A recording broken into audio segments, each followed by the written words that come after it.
भारत में 6 मौलिक अधिकार कौन से हैं? आइए जानते हैं। मौलिक अधिकारों को लेकर लोगों द्वारा सबसे ज़्यादा यही सवाल पूछा जाता है कि मौलिक अधिकार कितने होते हैं और भारत के 6 फंडामेंटल राइट्स कौन से हैं। संविधान के द्वारा 6 मौलिक अधिकार के नाम इस प्रकार हैं। पहला, समानता का अधिकार, राइट टू इक्वालिटी।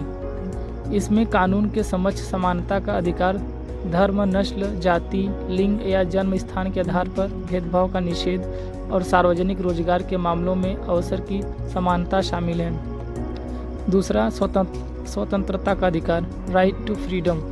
इसमें भाषण और अभिव्यक्ति, स्पीच एंड एक्सप्रेशन की स्वतंत्रता, सभा की स्वतंत्रता, संघ या संघ बनाने की स्वतंत्रता, आंदोलन की स्वतंत्रता, देश के किसी भी हिस्से में रहने और बसने की स्वतंत्रता और किसी भी पेशे का अभ्यास करने की फ्रीडम जैसी विभिन्न स्वतंत्रताएं शामिल हैं। तीसरा, शोषण के विरुद्ध अधिकार, राइट अगेंस्ट एक्सप्लॉयटेशन। यह सभी प्रकार के जबरन श्रम और बाल श्रम पर रोक लगाता है। यह मनुष्यों की तस्करी और खतरनाक उद्योगों में बच्चों के रोजगार पर भी प्रतिबंध लगाता है। धर्म की स्वतंत्रता का अधिकार, right to freedom of religion. प्रत्येक नागरिकों को अंतःकरण की स्वतंत्रता का अधिकार है और अपनी पसंद के किसी भी धर्म को मानने, आचरण करने और प्रचार करने का हक है। राज्य को किसी विशेष धर्म का पक्ष लेने से मना किया गया है।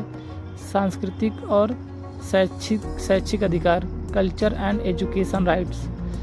ये अल्पसंख्यकों सहित समाज के विभिन्न वर्गों के सांस्कृतिक, भाषाई और शैक्षिक हितों के संरक्षण और प्रचार को सुनिश्चित करते हैं। उनमें अपनी भाषा, लिपि और संस्कृति के संरक्षण के साथ ही अपने पसंद के शैक्षिक संस्थानों, एजुकेशन इंस्टीट्यूशंस की स्थापना शामिल है।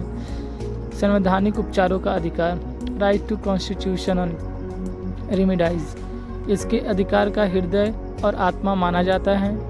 व्यक्ति को अपने राइट्स के प्रवर्तन के लिए कोर्ट से संपर्क करने और उनके उल्लंघन के मामले में उचित उपाय खोजने में सक्षम बनाता है।